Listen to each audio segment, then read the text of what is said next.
Hey Reddit, I need to get something off my chest. And honestly, I don't know where else to turn. I'm a pretty reserved guy. Always have been. Growing up, I was the quiet kid who spent more time with books than with people. I had a handful of friends, but girls? Men, I never knew how to talk to them. My lack of confidence didn't help either. Even as I got older, I found it hard to shake off that insecurity. So, when I met my wife, Jenna, it felt like a miracle. She was everything I wasn't. Confident, outgoing, and full of life. I couldn't believe someone like her would be interested in someone like me. We got married, and for a while, it felt like I was living in a dream. But as time went on, my old insecurities crept back in. Jenna was always the center of attention, and I was just the guy standing next to her.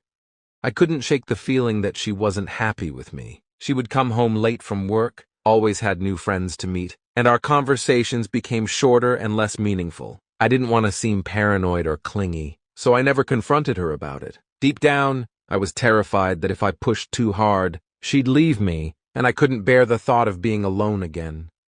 A few days ago, everything changed. One of my friends, someone who knew both Jenna and me, called me up. He sounded serious and asked if we could meet up. When we did, he showed me proof that Jenna was cheating on me. Text messages, photos, even videos. My heart sank. Seeing her with another man, laughing, smiling in ways she hadn't with me for months.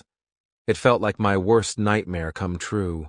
I didn't know what to do. Confronting her seemed impossible, but I had to know the truth. That night, when she got home, I showed her the evidence. She didn't deny it. She didn't even try to make excuses. Instead, she just looked at me with a mixture of pity and frustration.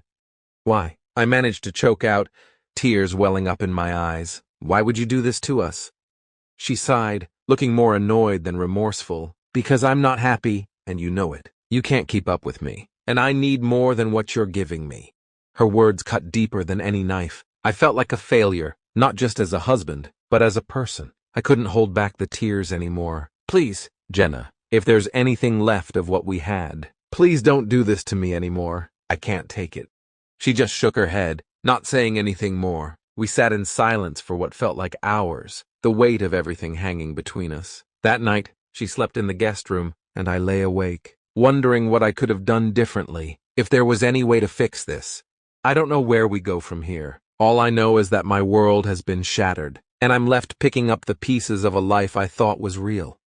After that night when Jenna didn't deny the cheating, I tried to hold on to any sliver of hope that things might get better. Maybe she'd realize how much she was hurting me and stop. But things only got worse. She continued to stay out late, making excuses that were flimsier than ever. Our conversations became almost non-existent, and the distance between us grew like a chasm.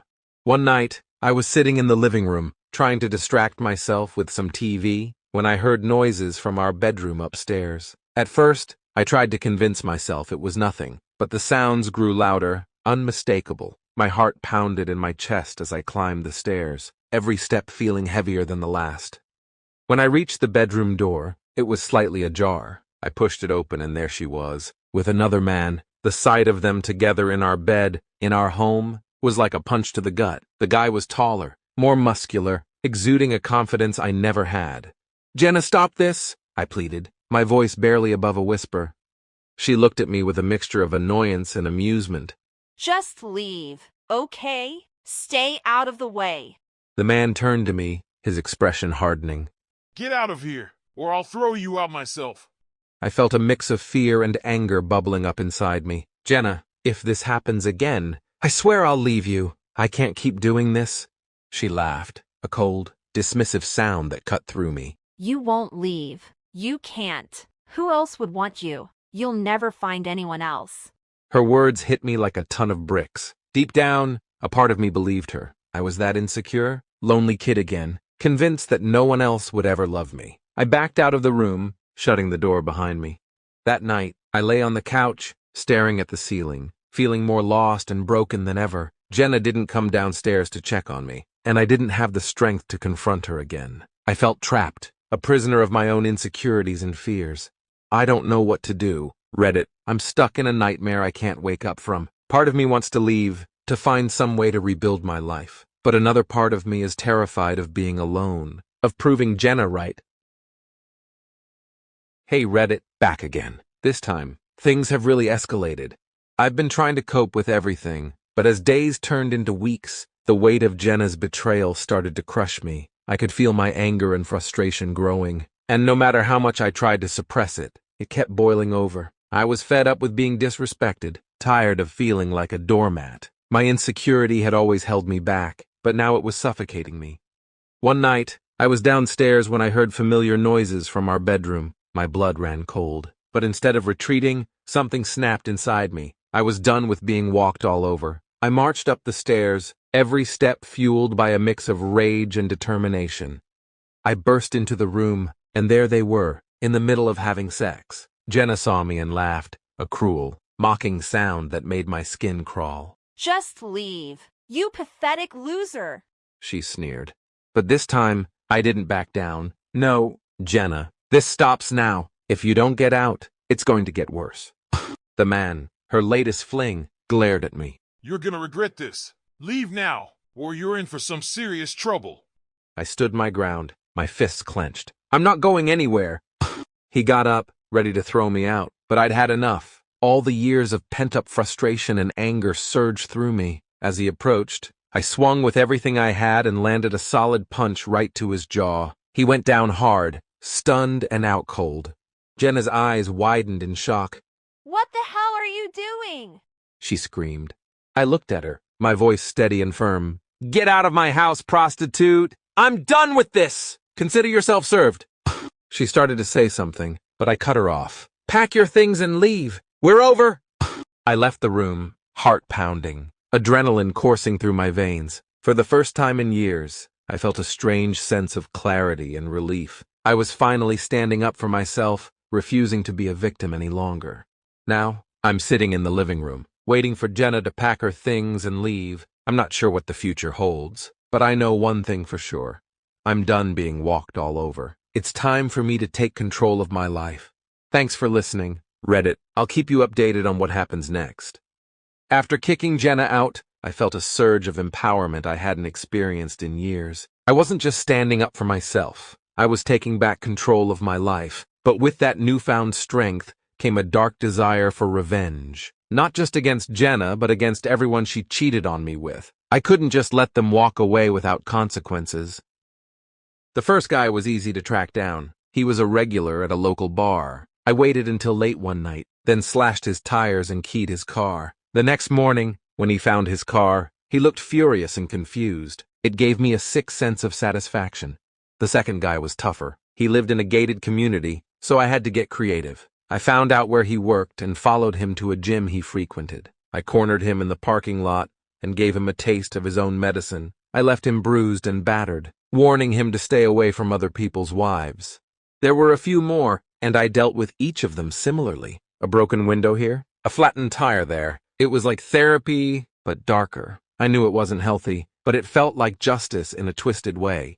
But Jenna, I couldn't figure out how to get back at her. She had already lost me, and any material revenge felt hollow. Hurting her the way she hurt me wasn't going to mend my broken heart. Every time I thought about it, I remembered the love we once had, and it held me back. I didn't want to become a monster in the process of getting even.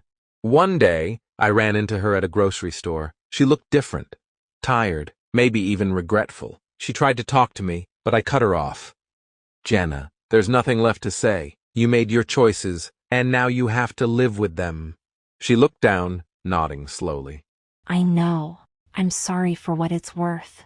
It wasn't worth much, but hearing it helped me more than I thought it would. That night, I went home and sat in the quiet of my empty house, realizing that revenge wouldn't heal me. Moving onward, I've started seeing a therapist, trying to unpack everything that happened and understand my own worth. It's not easy, and there are days when the anger bubbles back up, but I'm working on it.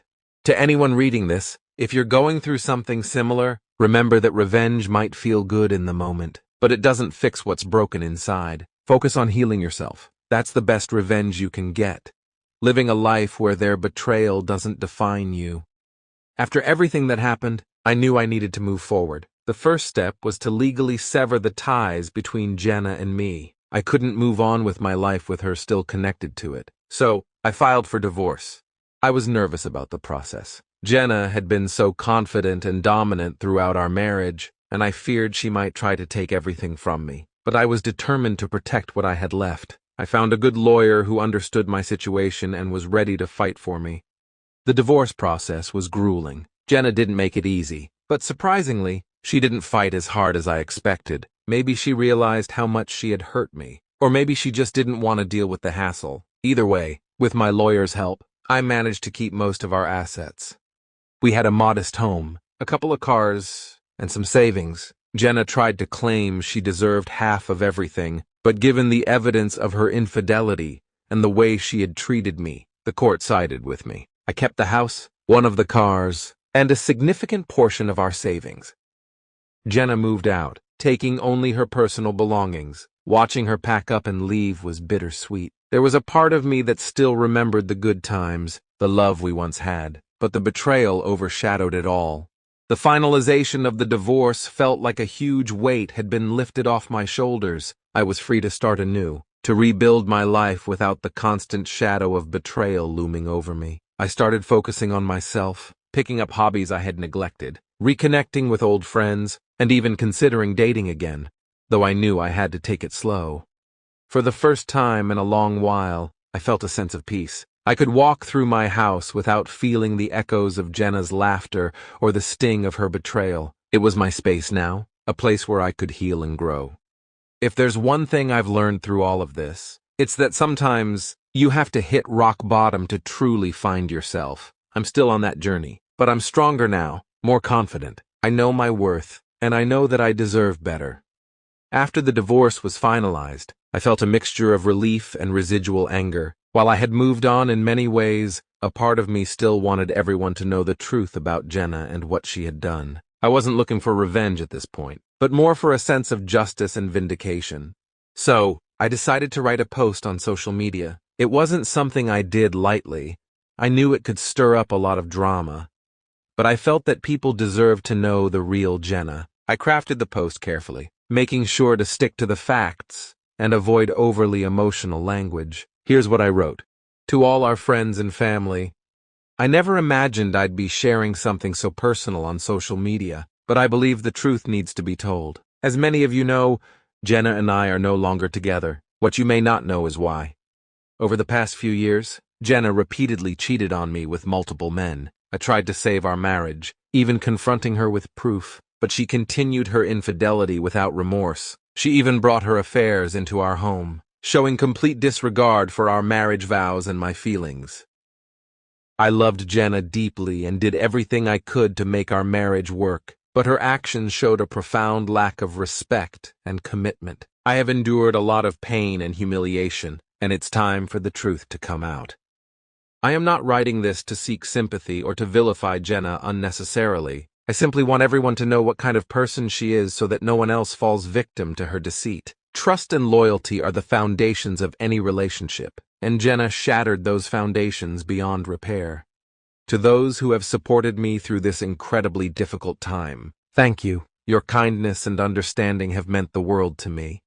I hit post and watched as the notifications started rolling in. The reactions were mixed. Some people expressed shock and sympathy, while others were more reserved, not wanting to get involved. A few friends reached out privately to offer their support, sharing their own stories of betrayal and offering advice on how to move forward.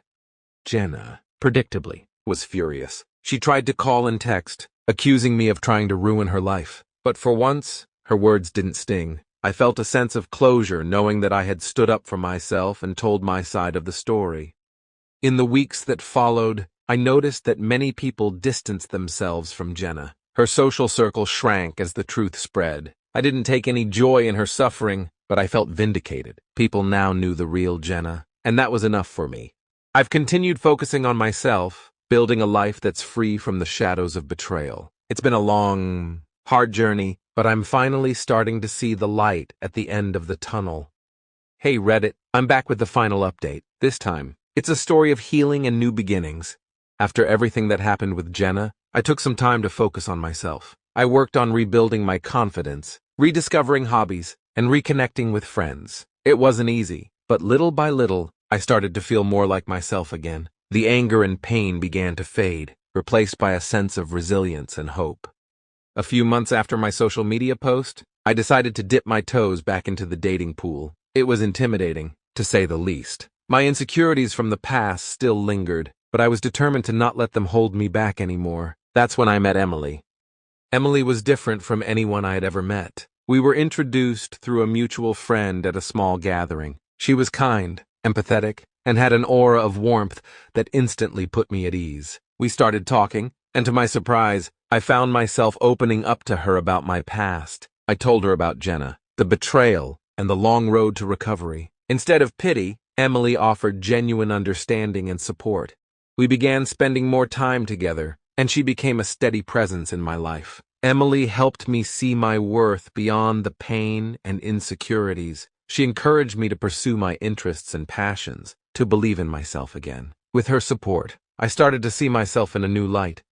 For the first time, I felt comfortable and confident around women. Emily and I shared deep conversations, laughter, and a growing connection that felt healthy and real. She never pressured me to move faster than I was ready for, and that patience made all the difference. One evening, as we sat together watching the sunset, I realized just how far I had come. Emily looked at me and said, "You've grown so much since we first met. I'm proud of you." Her words struck a chord deep within me. I knew she was right. I had matured, learning to navigate my emotions and build a stronger sense of self. The experience with Jenna had been a brutal lesson, but it had also paved the way for this new chapter in my life. With Emily by my side, I felt a level of happiness and contentment I hadn't known was possible. She wasn't just a girlfriend. She was a partner, a friend, and a source of unwavering support. We talked about the future, and for the first time, I felt excited rather than anxious. Looking back, I see now that the journey, though painful, was necessary for my growth. I learned to stand up for myself, to value my worth, and to open my heart again. Emily helped me see that there's always hope, even after the darkest of times. Thank you, Reddit, for being there through this roller coaster of a journey. Your support and encouragement have been incredible. Here's to new beginnings, personal growth, and the wonderful people who help us find our way.